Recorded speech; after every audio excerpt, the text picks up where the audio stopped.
to write.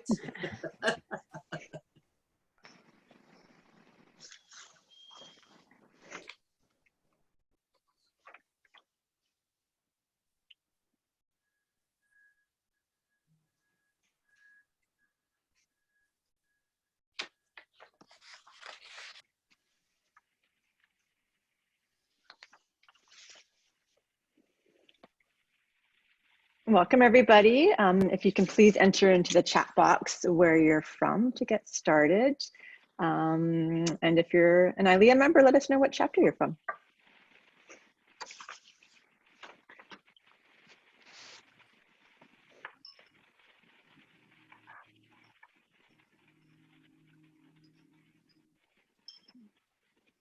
Oh, I can't even keep up. So many of you. Amazing. We're over 500. Yeah, I literally can't read that fast. LA, Calgary, Nashville, Chicago, California, New York, Kansas City, Denver, Maryland, Detroit, South Florida, Indiana, Virginia.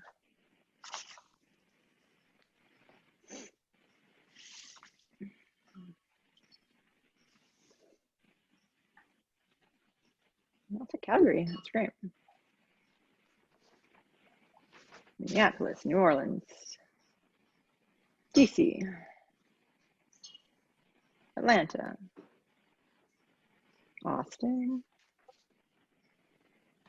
Fort Worth, Edmonton, Toronto, LA, Aspen, Sonoma, Vegas,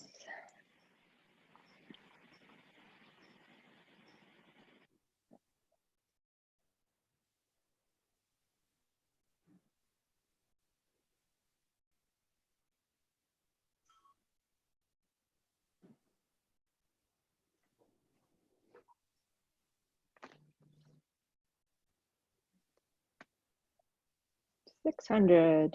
Hurrah.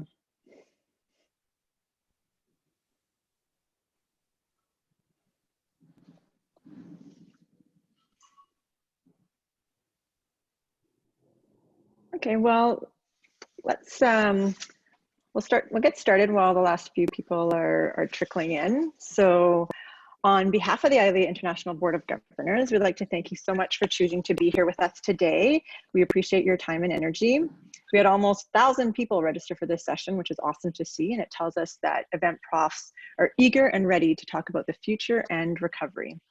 The conversation today will be about the future of events and how we as event professionals are preparing for it right now. It is such an important conversation for all of us to be having so that we are prepared and ready to take action when the times come. ILEA is committed to leading the conversation for our members and the industry as much as we can, and we look forward to everyone's thoughts and contributions today.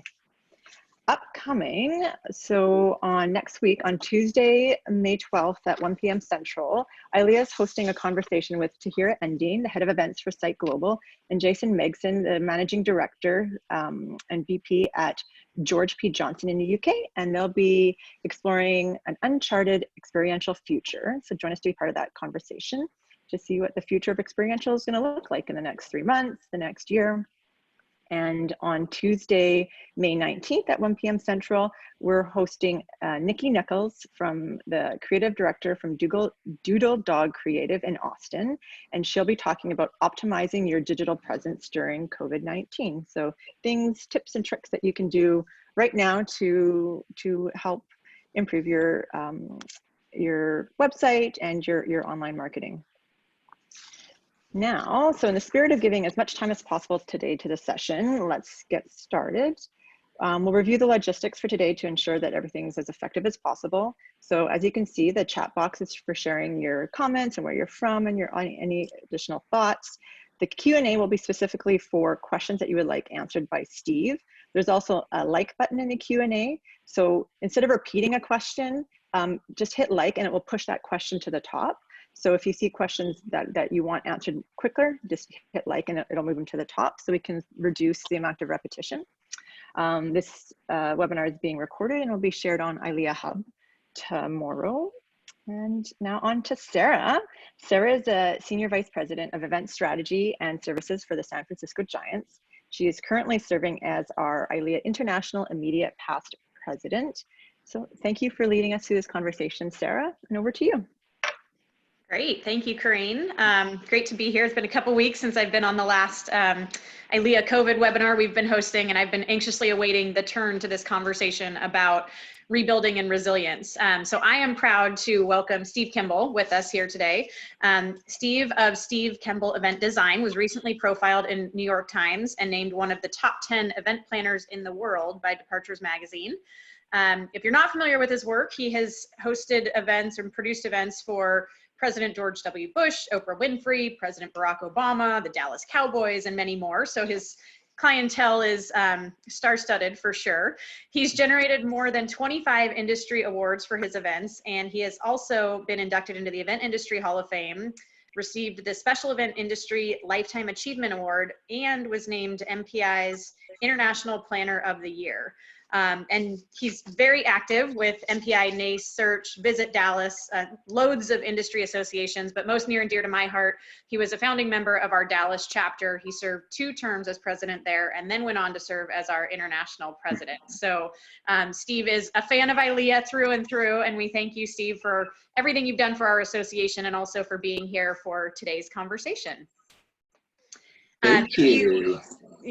Great. If you don't know Steve, what I'm most excited about is I think the whole process of rebuilding takes a lot emotionally too. And Steve is positive, professional, and he's practical. And those are 3 things that I think we're going to need to put together to really come up with a sustainable rebuilding plan. So one thing before we jump into the meat of this, I do just want to kind of reiterate, this is not a conversation about when it's quote unquote right to open. That is going to vary geographically. It's going to vary on event circumstances, and we'll talk through that a little bit. But what this is really about is about our duty of care as event professionals, and how do we make sure that we are best prepared to keep our staff, our production partners, and our attendees all safe as we climb out of this thing. So just a quick note on that, and then we'll go ahead and jump over to Steve. So Steve, welcome. Thanks for joining us. You're so welcome. Seeing all those cities pop up when everybody was saying where they're from, it makes me want to travel again. I know, it's incredible. Hopefully it won't be too long before people are at least getting in their cars to venture out, and then we'll see how long it takes us to kind of expand our circle a little bit, right? Yeah. I'm actually hosting an event in Fort Worth in the middle of May that is a drive-in movie event. And I think it's a perfect example of something that we can do in the world in which we live right now, because all the guests will arrive in their cars. Their cars will they'll stay in their cars. Their cars will all be spaced apart, you know, the social distancing rules, and box dinners delivered to their cars. And so there is a way and there is a future for our event industry. And I'm so happy about that. There is, and thank you. You actually jumped ahead, but I'm just going to roll with it. So one of the things that I think, you know, an interesting concept like a drive-through brings up is it's an event. So psychologically, it kind of triggers that, I don't know, that response where people are saying, okay, we can do this again. It may look a little bit different, but we're committed to it and we can figure out safe ways to do it. Can you talk a little bit about kind of building that confidence in terms of attendees and maybe a little bit about what you think our uphill battles or struggles might be in terms of getting people comfortable coming to events again and things we need to consider? Yes, definitely. I think that it goes without saying that the global meetings and events industry has been hit extremely hard by COVID-19. I vividly remember 9/11 and what happened to our event industry after that. And COVID-19 seems like it's 100 times worse than the aftermath of that as it related to the events industry. And I think that what we have to do is first and foremost, as we've talked about, Sarah, we have got to take a leadership role. We need to get ahead of all of this. And that is done through communication. That is done by safe practices. That is done by instilling and showing our clients and thus their customers, their attendees, that we are minimizing the risk. The ways that I have personally been going about doing this within the city of Dallas is, I think you need to pick up the phone or email someone within your city who's kind of spearheading the safe aspect of it, as you will. In Dallas in particular, it's the county judge who is in Dallas. Our political structure is the county judge is actually over the mayor. So it's like you call the county judge, like I did, and say, I want a seat at the table. I want to be a part of this conversation about how we're going to move forward safely with events. And so I think you have to be proactive. You have to get ahead of it and let people know that we as professionals, yes, we want to have celebrations, we want to have festivals, we want to have sporting events, we want to have all that, but we want to do it safely. We want to be a part of the conversation, but you need to engage yourself into that. And I think it'll take a lot of different forms, right? Like you may have the ear of the mayor, and many of us in this industry may. Other people might not have that outlet. And I want to make sure that they don't feel like they're out of this conversation. And so part of what today is even about is, what tools can ILEA and other industry associations also bring to the table that arms people with some documentation, some ideas, some suggestions, so that they do feel comfortable sending that email to their Convention and Visitors Bureau or their local government, or even just a local association saying, we've all got a responsibility to open safely. Here are some ideas that are floating around out there. So for everybody on this webinar today, just so you know, we already have Steve's outline posted on our COVID resource page, and Dustin will actually throw up in the chat box a link to that full document as well. We are also going to take this conversation and create a little bit of a white paper so that we can really talk about whether it's small, medium, or large events, how do we kind of start getting a little bit more specific on the 4 areas that Steve outlined. So before we hop into too much more, I'm going to ask Dustin to throw up 2 slides that we have. And this is just a brief overview of the 4 general concepts of Steve's outline that we're going to talk through today. So first and foremost, we have risk and review, and this is really about asking ourselves the tough questions and figuring out what we need to do to make sure we're opening safely. Then planning and preparing. What does it look like for your specific event? How do you get those local and Regency groups involved? How do you share these best practices? How do you take care of health management information before, during, after your event? The next one, which is on the next slide, is gathering and communication. So that's a lot about when do we start talking to the event attendees about what we're doing to keep them safe? How do we start looking specifically at food and beverage practices and isolation zones? And then lastly, the legacy and lessons. And I think that's a really important part, is we can't do this without a feedback loop, because the first events that open are going to have to do it, and they're going to do some things really, really well. And we know there are going to be some things that aren't perfect. And so we need that feedback to course correct so that these events can continue growing in scale and scope in a responsible manner. So let's hop first into risk and review, Steve. And one of the things that I think is interesting is we talk a lot about low barriers to entry in this industry. Do you think that this situation and that might impact that reality and possibly create the need for more established standards, or a chance for us to establish ourselves as true trained professionals who are taking our duty of care seriously, as opposed to people who are just saying, let's open the floodgates and do this again? I think we are going to have a lot of standards implemented, again, to show the city, county, state, federal, people that we are taking this very seriously. And I think that, one of the people that I've gone to too as well, and I think it's somebody that everybody can go to in your own community, is when you go in your community to get a health permit for an event, or you go to the fire marshal to get a fire permit for your event, those are people that you can go to right now as well. And they may have not established the guidelines or the practices yet either, but you can certainly go to them and say, okay, what stipulations are you putting down right now? And I know that in most cities, especially again in Dallas and throughout Texas, I'm seeing that restaurants are a perfect place to look at right now, because many of them are allowed to open, and guidelines have been established for them. So I think that, especially as it relates to small events, I think you can look at the model of what the restaurants are having to do.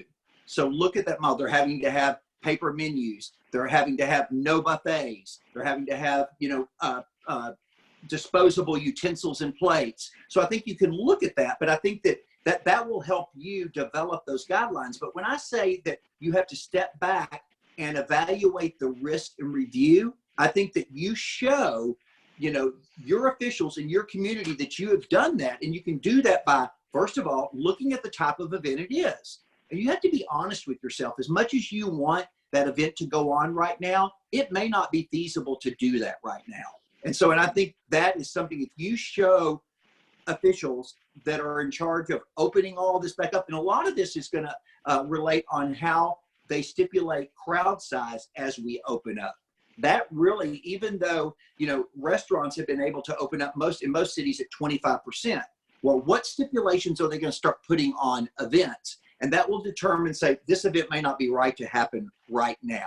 So you look at the type of event. You also have to look at the location and how that location affects the rest of the community. It may not be appropriate to do it in that particular place right now. You may have picked the most amazing venue in the entire city. However, that venue may rest right now in an area that's most populated and affected by COVID-19. So you have to look at that. I think you have to see how long the event is going on. How long is your event going to happen? You may need to make it a shorter time span. What is the density of the crowd, and what control methods are you putting in there? For example, back to restaurants right now, there has to be social distancing. They can only operate at 25%. Well, I can guarantee you a lot of hotels right now, and your hotel contact, everybody probably has a hotel contact of some sort right now.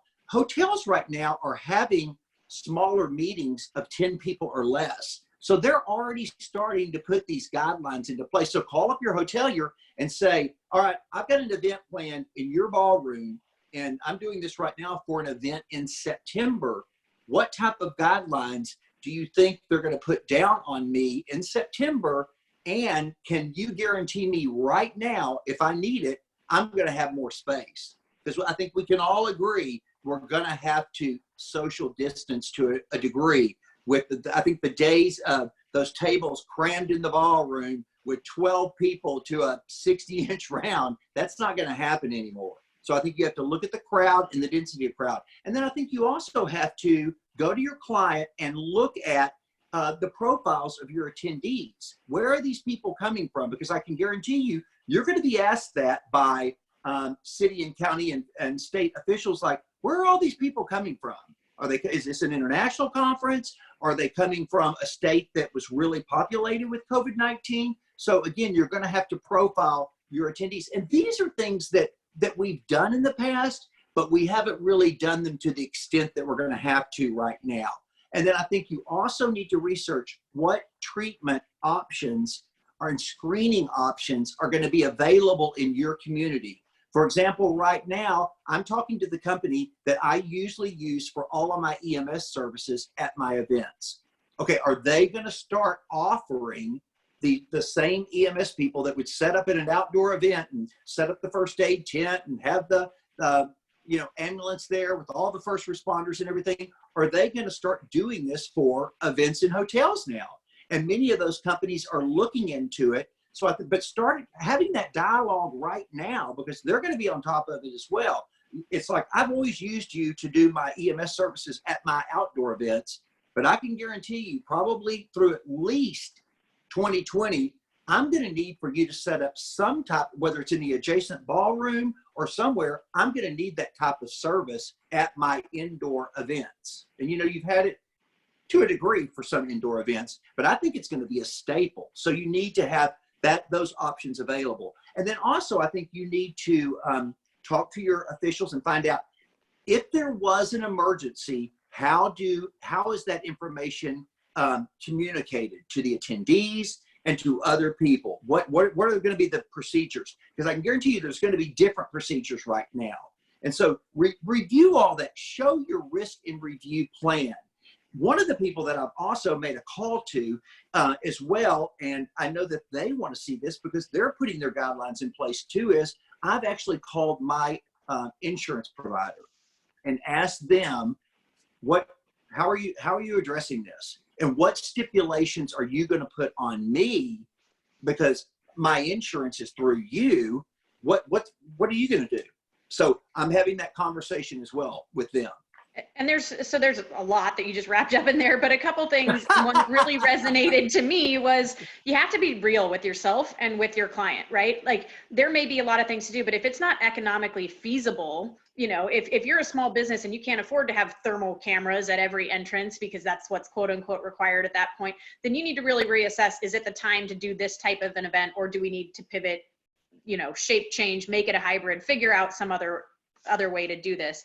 You know, there are, and not lose the business by being prepared. You're not going to lose the business. One of the events that I have coming up in September, which I feel like will happen to some degree, is it's a large building opening for 500 people in the downtown aspect of this particular city.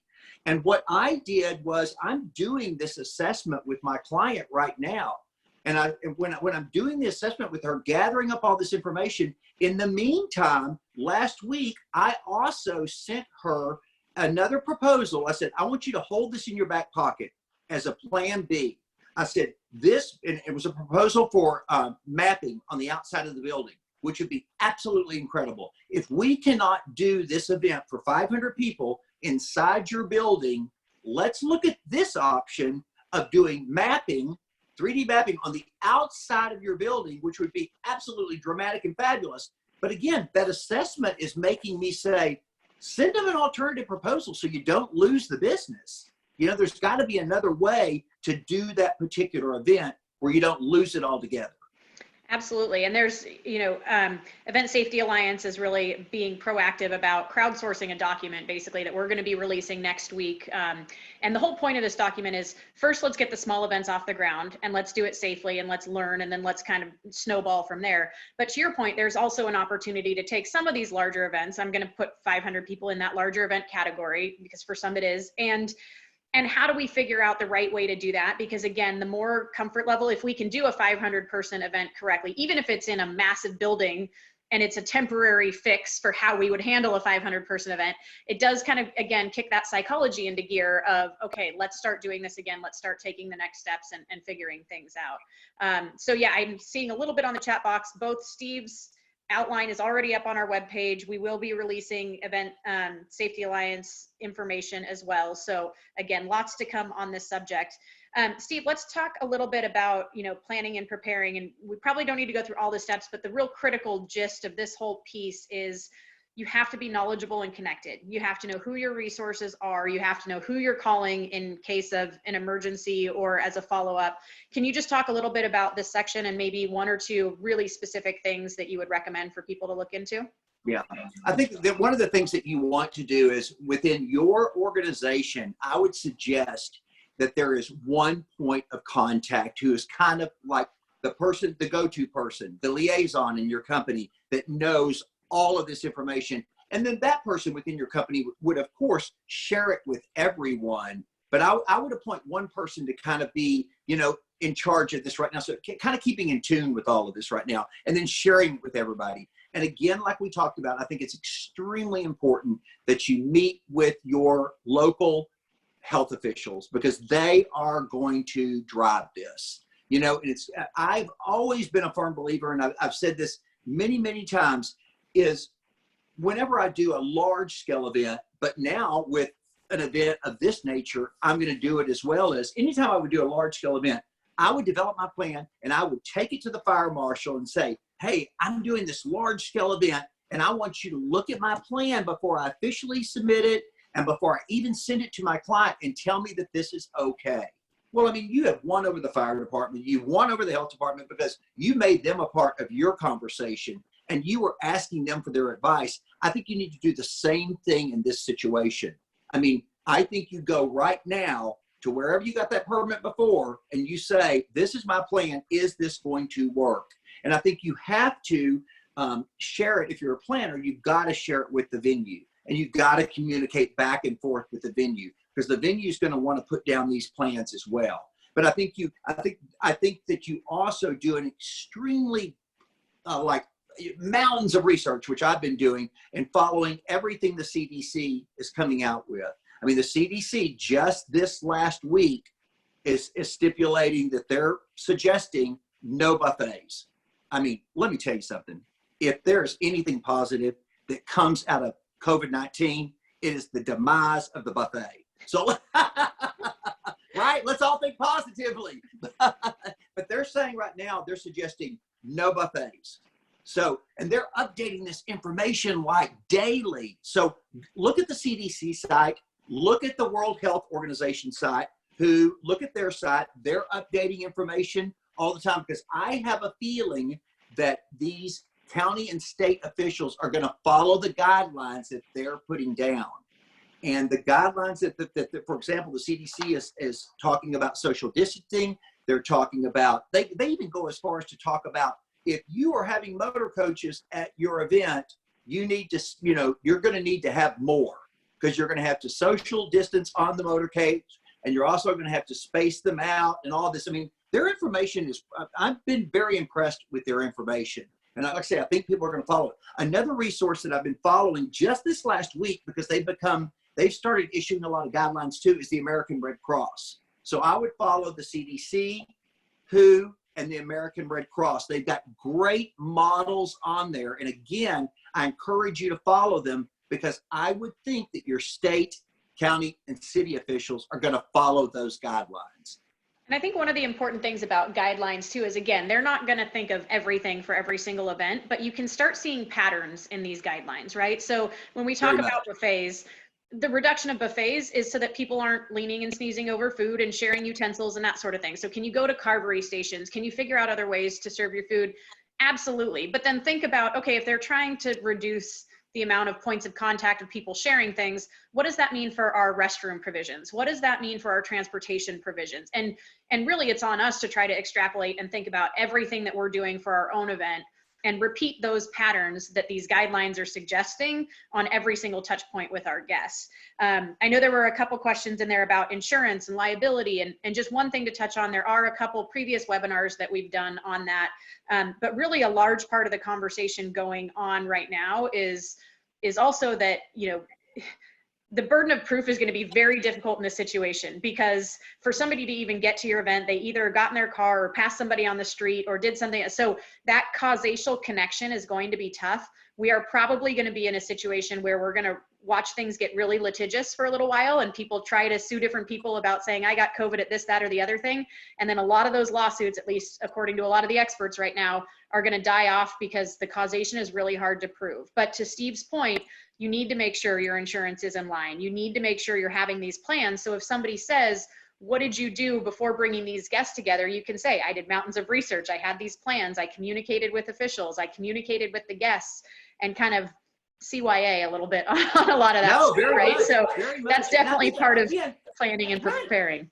Yeah, but I think it's very important. And I think, again, what all of that is doing is like what we talked about from the very beginning, and that is instilling so much comfort into your client's mind, and also it's that you're minimizing the risk, and also it's instilling that into the attendees. I think the most recent example, which I think has been taken very well, is look what the airline industry is doing. They are trying to, again, start their industry back up as well. I mean, we are all getting in there and we're sitting in this little tube, well, like literally on top of each other. But the airline industry collectively came out last week and said, people are going to start wearing masks. We're going to start giving people masks. We're going to give away hand sanitizer. We're going to have gloves available if people want them. And all of a sudden, people are starting, I mean, the pickup in the airline industry is not huge, but it's already starting to pick up, just because the airline industry got ahead of it and they showed people what they're doing to make that particular environment safe. And it's the same thing we have to do. Get ahead of it, show our customers, our clients, our attendees that we are trying to make that environment safe. Those three simple things that the airline did, and everybody's like, okay, it seems like it might be okay to fly in a little while. There's a lot of people that are going to be nervous, but at least they're proactive. They're ahead of it. So that's a great kind of segue into your gathering and communication section, and a lot about this building confidence. What are some very specific things that you think it's our either responsibility or will be a benefit in terms of building that confidence for us to be communicating directly to the attendees? What should we be doing at our events? Yeah, I think we definitely, that is something that we can really drive and be responsible for. For example, like you talked about at the very beginning, we can't tell, we're not the person that says when it's appropriate to open or not. We're not the people that say these are the specific health things that you have to do, whether it be taking people's temperature and stuff of that nature. We can say it, but we're not the ultimate authority on it. But what we can do is communicate all of that information that other people are stipulating and information that we're doing with the venue internally. We can communicate that to the attendees. We can communicate it to them in advance, and then we can also communicate it to them throughout the entire event. Let them know what we're doing, whether it be electronic communication, whether it be posters, whether it be through speakers. But we tell them things like, things that seem so simple, but you have to continue to say it is, if you are sick, stay home. That needs to go out in advance to attendees. Say it. And you know what, like you talked about before, CYA. You can show somebody, we sent this out to attendees not to come if you were sick, but they did. Also, we have to tell people to consult medical professionals if they feel any symptoms during the particular event that you're hosting. And again, that's where I think whether it be the EMS, whoever would be the appropriate people in your particular area to have a satellite station set up, tell them to go there. Tell people to wash their hands and water. Now, isn't it scary that I'm like, did people not wash their hands before all this? But anyway, tell them to wash their hands. Remind people like they've been telling us, don't touch your eyes, don't touch your face, don't get with unwashed hands. Also, provide the supplies like we talked about, the face mask, the gloves, the hand sanitizer. They may not want it, but you know what? I had a mother of a bride. Her wedding was pushed from April to July, and the mother of the bride called me last week and said, it's at the very end of July. She goes, I can get my hands on like 1,000 masks. This wedding is for 400 people. We like those big weddings, those big old Southern weddings. But so it's for 400 people. She says, they're not the N95 masks. She goes, do you think I should just get them and we have them available? I'm like, yes, get them. We'll put them in a basket. We'll make them. If people want to wear them, they want to wear them. But yes, let's get them. Let's have all that supplies. And then again, you want to have the sanitizer available. You want to have trash bins available, disposable wipes. All that stuff is so hard to find right now. Because I think that if you can get your hands on any of that stuff, the disposable wipes, the masks, the gloves, the mini hand sanitizers, that you do it now. And do stuff like consider using water bottles instead of water pitchers. Using like the restaurants are having to do, the disposable plates and the utensils, demonstrate greeting alternatives, like whether it be, high fives or elbow bumping and stuff of that nature. And then also create an area at the event that you can classify as an isolation area where you need to take people and store your supplies, take people should something happen. But again, if you do all those things, you're showing people that you're proactive, and that's so important for us to take the lead on it. And this is where I think, the industry connections are so important, right? Like I work at a venue, a major sporting venue, and I remember when we started rolling out things like metal detectors, and everybody was like, it's going to negatively impact the fan experience. We don't want to do it. And then pretty soon, when people didn't see metal detectors, they were angry because they weren't feeling as safe and as protected. And so I think as industry partners, we can all come together and say, what are the tactful ways to put these things together? So for instance, our venue is looking at things as simple as, outside of all of our conference meeting rooms, we have a nice digital iPad display that says who's coming in the room next and that sort of thing. Why isn't that same thing with a very nice, greeting saying this restroom was just cleaned at this time by this person in a nice display on the outside. So you're not having to look behind a door to see if somebody's even cleaned that bathroom in the last, 2 days, little Right. things like that. And we can be proactive and think of some of that, but our industry partners are going to think of a lot, and they need to know that we as event producers or venues or even AV suppliers or whatever you're doing, we all need to be open to suggestion right now. And we all need to say, hey, I may think of something that somebody else in a different vertical in our industry can implement. I need to share that knowledge. I need to reach out to my chapter or my association or my anything else and and really start sharing this knowledge. And so I think, you know, again, we need to think about communicating to our attendees. We need to think about communicating to our government officials, but we absolutely need to continue this dialogue as an industry, because we're not going to have all the answers when we first get this thing started. So no, exactly. That is like, I've always said from, gosh, whenever it was 20 years ago or whatever, when I first became a member of ILEA.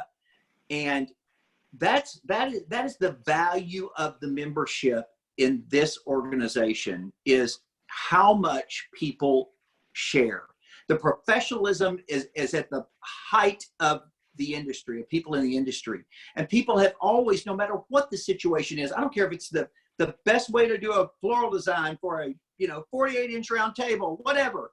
People have always shared valuable information. I mean, this organization is going to prove more valuable as we go through this. And if we start putting out best practices, if we start being the resource for, like you said, for people to go to do a safe event, but we've got to share that information with each other, because some of us are going to open up and start doing larger scale events before other parts of the country or other parts of the world.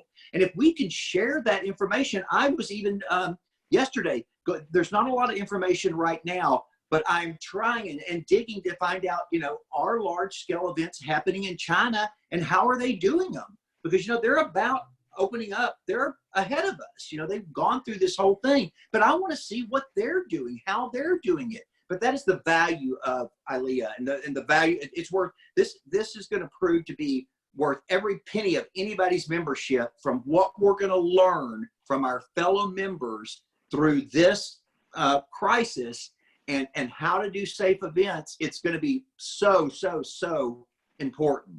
I just can't underestimate the value of sharing information, and everyone needs to do it. There needs to be a place on our website where we can just go and write one sentence that says, hey, this is what we did. Like we were talking about the airlines earlier. I saw one of the things they're also going to start doing is, after every flight now, they're going to sanitize the airline, and they're going to use, I don't know if you've ever seen in the hospital, it's almost like a giant fire extinguisher. And what they do in hospitals is they take that fluid that's in that extinguisher and they spray it all over a hospital room. They're going to start doing that after every flight. I was like, oh my gosh, they haven't cleaned those airplanes in like 50 years. Can you? Yeah. Anyway, so they're going to but they're going to start doing that. They're going to sanitize. That's what we may have to start doing with our ballrooms, with our event venues, that we sent. Like, if people leave the, cocktail reception to go to the dinner, and they're going to come back in the cocktail room, we might have to sanitize the cocktail area before they come back in. Absolutely. But those are best practices that we can all share with each other. And that global network is huge because of the regional differences and the timelines that people are working on. In South Korea, they're doing showings of Phantom of the Opera for 2,000 people. That's incredible that they're already at that point, but they're doing it. They're closing the venue, sanitizing, moving to the next one for the next show. There's a whole bunch of things that are in place, but the theater industry is rapidly sharing that information. And we're going to be at that same point too, as we slowly get into things. So I want to hop to just a couple questions that have come up, Steve. And one of them I'm going to answer, and then the second one I'm going to kick over to you. But one question is about, do we foresee event attendees having to sign a waiver for entry that they understand they could get sick? And what I would recommend is, we actually did a grand reopening webinar. It's posted on the ILEA website. It is addressed specifically in that webinar. But again, there's going to be lots of things that we need to take a look at in terms of causality, responsibility, liability, insurance. So definitely start looking out for that. And then the second question, which Steve, I want to kick over to you, is how are you going to handle restrooms at the drive-in? And certainly the first thing you need to do is consult your local health authority and figure that out. But then what are some creative things possibly that you guys are doing to tackle that? Well, what we're going to do is, at this particular, where we're doing the drive-through, it's at an actual venue. So the venue, it's kind of like a showcase to the venue, if you will, but there is a huge parking lot that holds 200 cars, and we're only going to invite 80 cars. But so they'll be able to use the restrooms inside the venue. And it's funny that you mentioned that, because that particular question came up, and they're talking to the service that normally cleans their restrooms. And so about, okay, what are we going to do for events now? Because people are going to they're going to visually want to see these restrooms being cleaned. So these companies that clean your restroom, whatever, after your event, they're going to have this company on site during the event, and they'll actually be cleaning the restrooms like continuously, if you will.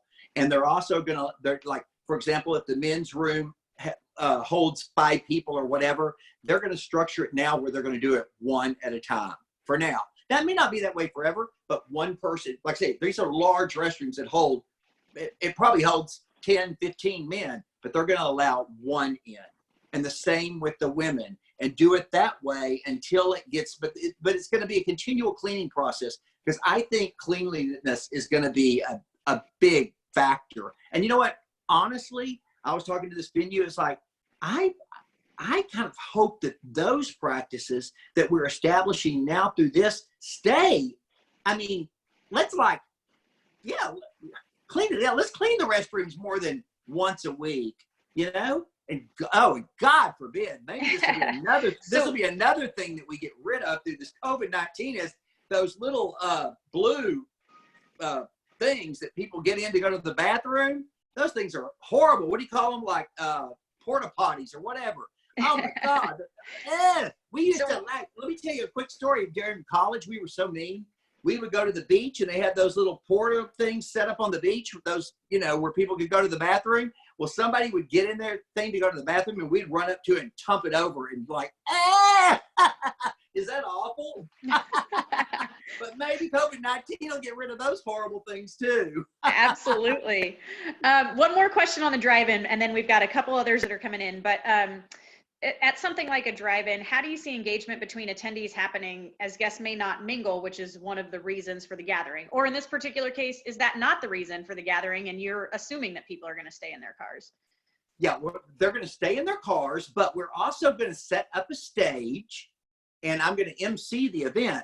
So we're going to have a stage, and I'm going to communicate with everyone. They can roll down their windows, and I'm going to communicate with them that way. And then like I said, they're all going to be distance apart, and then everybody will have their windows down. The drive-through show is actually, we're partnering with a radio station.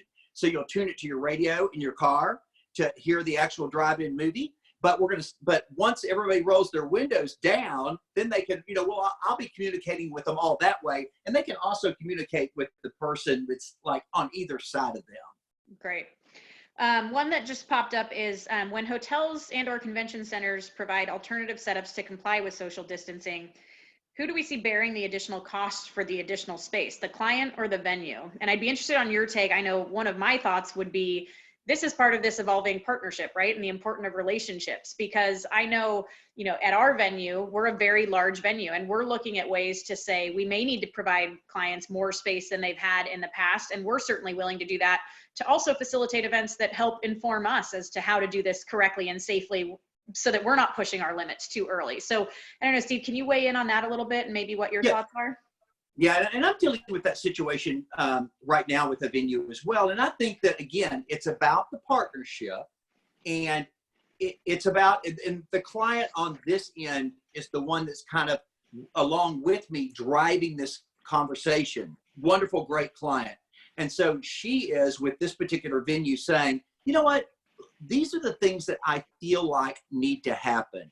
I need to have distancing. I need to have more cleaning. I need to have all of this type of stuff. And she said, let's look at the cost, and then let's both decide how and who's going to pay for that. But she's not telling the venue right now, you have to pay for all this, even though she's made it clear, as I have, this is something that venues are going to have to start doing, and it's like, it's kind of like, and I'm always one of those like firm believers too. And I would rather airlines charge me $50 more a ticket when I buy my ticket, rather than having to pay $50 more because I brought an extra bag or I brought a bag. Just add it into the price. So when I was telling this particular venue, this is how it's going to have to work probably from now on. So instead of saying COVID-19 cleaning fee or whatever it may be, just raise the price of your venue.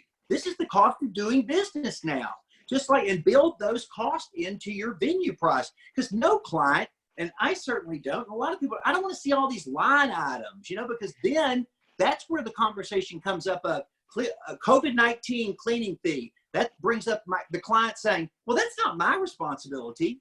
Just build it into the fee and get it up there. And the other thing that makes me think of is, again, we're likely going to hit a recession, or people are already suffering economically.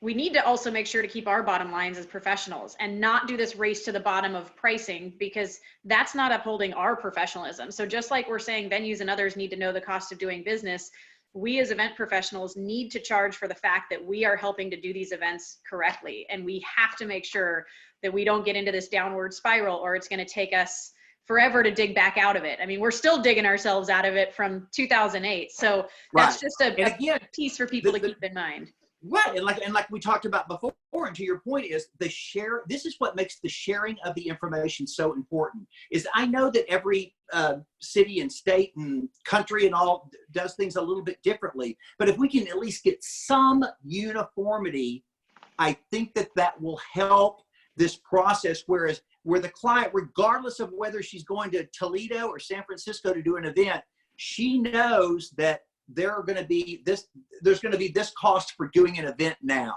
whether it be extra labor to move tables and blah, blah, blah, or whether it be cleaning, and deciding where all of those charges go. Is if we can get uniformity, I think that will help us all, because I don't want to have to say to the client in Toledo, line item, cleaning the venue, line item, moving the tables, COVID, blah, blah, blah, blah. And then we go to San Francisco and none of those charges are on there. Right. Why? Because they were built into the venue or handled another way. We've got to get uniformity. And the way for us to do that is by sharing information with each other, and openly and honestly sharing information. So another thing for us to consider is, this pendulum shift of, we went from everything in person, or the majority of it, to Zoom runs our life. And at some point we're going to need to kind of swing back a little bit and find a happy medium. But if you're a person who's looking at doing a hybrid event per se, and saying, I need to deliver a live conference, but I also need to have this virtual component for those who aren't comfortable traveling or being around that many people, I mean, that's a whole economic discussion in itself, because then the producer almost needs to produce two events. And how do we kind of strategize and come together to deliver that? Are you facing any of these hybrid models, and how are you working through some of that? Yes. And also, Zoom. Now, I don't know if you saw my video, but for everybody that didn't, do you know how you start to enjoy your Zoom calls even more? I'll show you really quick. It's just a quick little process. What you do is you just take your tea bag like this, and then you take your scissors and you cut the tea bag. Then you take the tea bag and you tape it to the inside of your glass like this, and then you just fill it full of wine. And it really helps with your Zoom calls. I know we're all getting sick of it. Just take your tea bag right there, hang it out there, and then you fill it with wine, vodka, tequila for Cinco de Mayo, whatever. Okay. There you go. That's a little tip. That's a little bonus tip.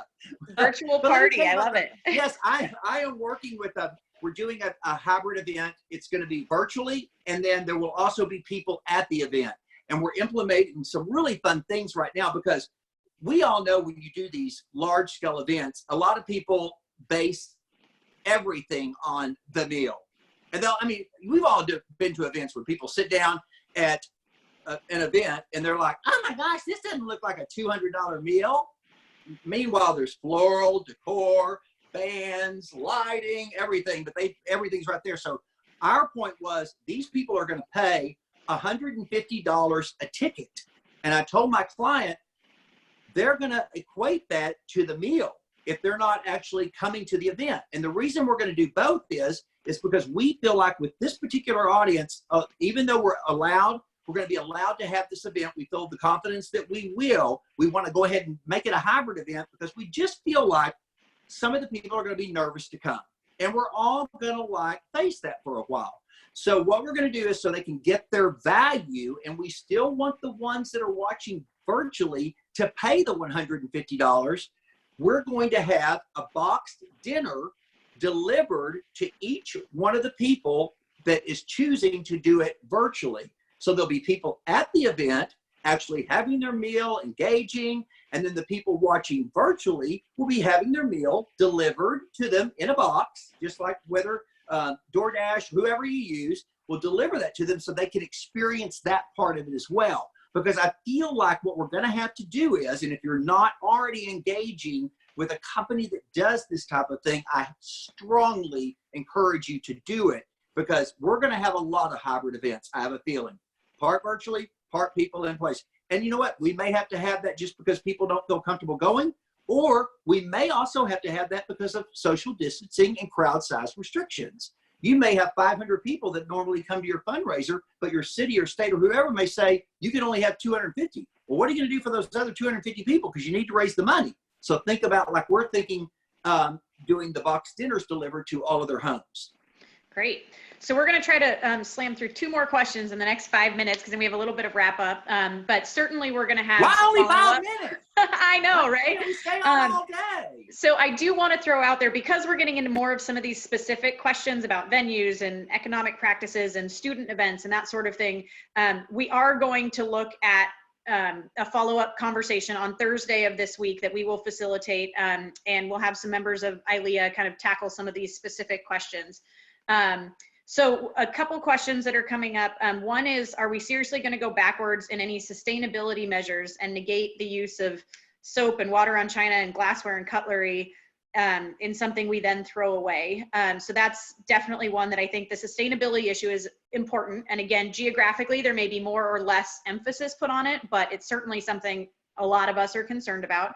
And the other thing that I just want to see if we can touch on is the question about, how is this going to impact how affordable events are to do? We know that there are already rising costs because of labor and deliveries and other things. How is all of this going to impact that? And what I want to bring that back to, because there was also a question about, how can venue managers help with this whole future process? I think it all comes back to collaboration, and it all comes back to, we have to share and be willing to, to Steve's point, make our pricing more transparent so that people know exactly what is put in there from the beginning and not try to hide line items or catch things later. We need to honor the fact that professional services come at an expense, and we're going to need to pay it, or our clients are going to need to pay it. But we also know that we can't just, flip the switch overnight, and we all may need to make some sacrifices to kind of build into this new plan. So Steve, if you can just kind of, to wrap it up, touch on any of those, sustainability or kind of how we make this economically feasible. And then we're going to kick it over to Corrine in just a minute or two to wrap things up, and we can talk a little bit more about our follow-up conversation. Right. I think that sustainability has got to be still something at the top of the list. And of all the companies in the industry that make sustainable products that they've been pushing on us for years and we love them, if they aren't like making them like at warp speed right now, they need to, because we need that. I think one of the things that I have been most amazed at through this whole COVID-19 thing all over the world is when you see all of these images of how clean our air is and how, wonderful everything is now that we don't have all of that out in the environment. And I think we can, as far as it relates to events, we can't go backwards. Yes, we're going to have to use disposable stuff, but we need to start looking for all those products that are made out of bamboo and stuff of that nature. We can't go backwards on that because we've made so much progress. It's amazing how many of our events are sustainable. And when you go into an event, you see all the recycling bins, you see we cannot go backwards with that. And on that final note, there is going to be a cost to all of this. And I think anybody that thinks there's not going to be a cost to all of it, is being naive. And I think that is the dialogue and the conversation that we have to continue to have as an industry. And if somebody says, we're charging this, we all need to know that, because we need the uniformity. And I think it's also a conversation that you have to have with your client, and an honest conversation of, for example, anybody that's got a buffet plan for October, guess what? It's going to cost that client a whole lot more money, because they're going to have to switch to a seated function, or switch to more expensive hors d'oeuvres, or switch to boxes delivered all over town or something. You have to look ahead. But again, I think that, to wrap up what I was saying, if we get ahead of it, if we are the driving force, if we are seen as the professionals in this industry, and again, that happens by all of us, engaging and sharing information, then we're the leaders. And you can tell your client, like, I'm involved with ILEA, and we're studying best practices constantly because we want your event to be safe, and we want your attendees to feel like your event is safe. But we can only do that by working together and sharing all the information. Our sharing of information is the most valuable resource that this organization has ever offered and will continue to offer through this entire crisis. Well, thank you, Steve. We appreciate that note, and we certainly appreciate your time, your expertise, your humor, your tips on tea. I mean, nobody's going to beat that one today. So I'm going to kick it back over to, thank you so much. I'm going to kick it over to Corrine, and she's going to do a couple wrap-up notes. Amazing. Thank you so much, Sarah and Steve. That was fantastic. We will be putting together a venue-specific webinar in the next couple of weeks, so that will help tackle some of those issues as well. As mentioned before, so please visit ILEA Hub for a collection of resources related to COVID-19. This page will be updated regularly. We have upcoming two webinars, one with a conversation with Tahir and Dean and Jason Megson, and one with Nikki Nichols for optimizing your digital presence. We encourage you to utilize the ILEA community and the open member forum to share your thoughts as well as resources or solutions you have been working on during this time. If you prefer social media, you can follow the ILEA Member Connect Facebook group and follow us on Instagram for up-to-date info on our weekly webinars and Zoom meetings, and it'll have links for the Event Safety Alliance reopening guideline that we mentioned earlier. And that will be coming out on Monday. And then if you missed part of this or have colleagues or friends who want to listen in, this will be posted tomorrow morning to ILEA Hub on our resources page. Have a great day.